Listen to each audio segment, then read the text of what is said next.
Hello everyone, welcome to सरल bye नीलम। मेरा नाम नीलम भाटिया है और इस वीडियो में हम लोग डिस्कस करेंगे डॉक्ट्रिन ऑफ सिवरेबिलिटी। जुडिशियल डॉक्ट्राइन्स आपके एग्जाम पर्पज से इंपॉर्टेंट है, इसीलिए सरल भाषा में इनका मतलब पता होना आपको ज़रूरी है। पृथक करना या किसी चीज़ को सेपरेट करना इसका रूट वर्ड है।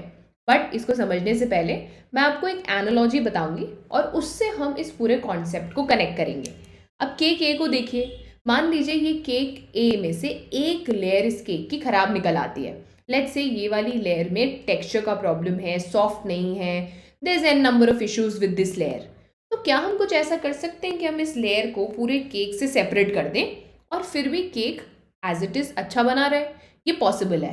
तो हम इस लेयर को हटा देंगे और बाकी केक को यूज़ कर लेंगे। अब इसमें तो समझदारी नहीं होगी कि एक लेयर खराब है और आप पूरे केक को खराब डिक्लेयर कर दो। अब आप यहाँ आ जाओ। इस केक के साथ प्रॉब्लम यह है कि ये सारी लेयर्स एक दूसरे से बड़ी जुड़ी हुई हैं। तो अगर आप एक भी लेयर हटा देंगे तो ये केक पूरा का पूरा किसी काम का नहीं रहेगा। तो दोनों केक्स में डिफरेंस क्या है? केक ए में से सेपरेशन पॉसिबल था, केक बी में सेपरेशन पॉसिबल नहीं है। अब इस बात को ध्यान रखिएगा क्योंकि यहीं से डॉक्ट्राइन ऑफ सेपरेटेबिलिटी या सेवरेबिलिटी भी इमर्ज होती है। मान लीजिए कोई कानून बनाया गया जिसके 10 प्रोविजंस हैं। अब 10 में से 2 प्रोविजंस ऐसे हैं जो संविधान को फॉलो नहीं कर रहे, इनकंसिस्टेंट हैं, वॉइड हैं। तो क्या किया जाए? क्या पूरे के पूरे कानून को इनवैलिड डिक्लेयर कर दिया जाए? नहीं। अगर उन 2 प्रोविजंस को पूरे कानून से अलग किया जा सकता है तो सिर्फ वही 2 प्रोविजंस वॉइड डिक्लेयर किए जाएंगे, पूरा कानून नहीं। यही डॉक्ट्राइन ऑफ सेवरेबिलिटी है। तो जैसे कि उस केक में से लेयर को हटाया जा सकता था, वैसे ही इस कानून में से इन सेक्शंस को हटाया जा सकता है, फिर भी लॉ का एप्लीकेशन पॉसिबल है। तो सिर्फ और सिर्फ वही प्रोविजंस वॉइड डिक्लेयर किए जाएंगे जो अनकॉन्स्टिट्यूशनल है, बाकी पूरा लॉ एज इट इज रहेगा। अगर हम इसके ओरिजिन पे जाएं तो यहाँ आर्टिकल 13 बहुत इंपॉर्टेंट हो जाता है क्योंकि आर्टिकल 13 का ये कहना है कि अगर कोई कानून फंडामेंटल राइट्स को वायलेट करता है तो उसे इनकंसिस्टेंट डिक्लेयर किया जाएगा, but only to the extent of inconsistency. Extent of inconsistency का मतलब क्या है? सिर्फ वही प्रोविजंस इनकंसिस्टेंट माने जाएंगे जो पूरे कानून में से कॉन्स्टिट्यूशन के वायलेटिव प्रोविजंस हैं। पूरे के पूरे कानून को हम इनवैलिड डिक्लेयर नहीं करेंगे, जैसे कि हमने इस केक में बाकी सारों को यूज किया था, बस सिर्फ इस केक को हटाया था। बट अगर कोई ऐसा लॉ आ जाता है जिसमें सेपरेशन पॉसिबल नहीं है, मान लीजिए 10 प्रोविजंस हैं लेकिन अगर इन 2 को निकाल दें तो बाकी 8 का कोई मतलब नहीं रह जाता, या फिर वो इतने एक दूसरे से जुड़े हुए हैं कि उन्हें अलग करना पॉसिबल नहीं है, जैसा कि इस केक में था, तो इस केस में पूरे के पूरे कानून को इनवैलिड या अनकॉन्स्टिट्यूशनल डिक्लेयर किया जाएगा। यही है डॉक्ट्राइन ऑफ सेपरेटेबिलिटी। कुछ और चीज़ें यहाँ आपके लिए समझना ज़रूरी है, जैसे आपको आर्टिकल 13 का टेक्स्ट पता होना चाहिए। तो देखिए आर्टिकल 13 क्या कह रहा है।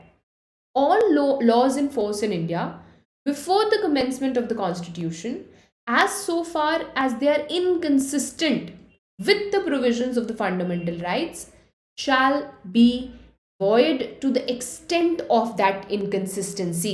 ये एक्सटेंट ऑफ इनकंसिस्टेंसी क्यों लिखा है? कि भैया उन्हीं प्रोविजंस को हम लोग हटाएंगे जो वायलेटिव है, पूरे के पूरे कानून को इनवैलिड डिक्लेयर नहीं किया जाएगा।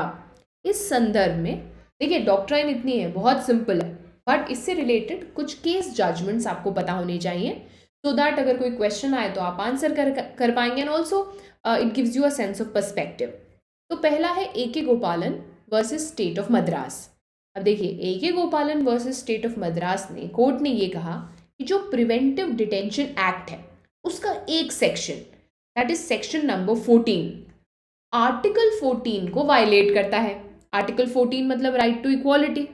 तो जी इसका सोल्यूशन ये निकाला गया कि हम सेक्शन 14 को इनवैलिड डिक्लेयर कर देते हैं, बाकी सारा कानून एज इट इज अप्लाई होगा। क्योंकि अगर सेक्शन 14 को निकाल भी दिया जाता है तो भी प्रिवेंटिव डिटेंशन एक्ट के ऑब्जेक्ट में कोई डिफरेंस नहीं आ रहा, इसलिए हम पूरे एक्ट को इनवैलिड डिक्लेयर नहीं कर रहे, सेक्शन 14 को सेपरेट कर रहे हैं। याद करिए डॉक्ट्राइन ऑफ सेवरेबिलिटी, इसीलिए सिर्फ और सिर्फ सेक्शन 14 इनवैलिड हो जाएगा। ऐसे ही state of Bombay versus FN Balsara.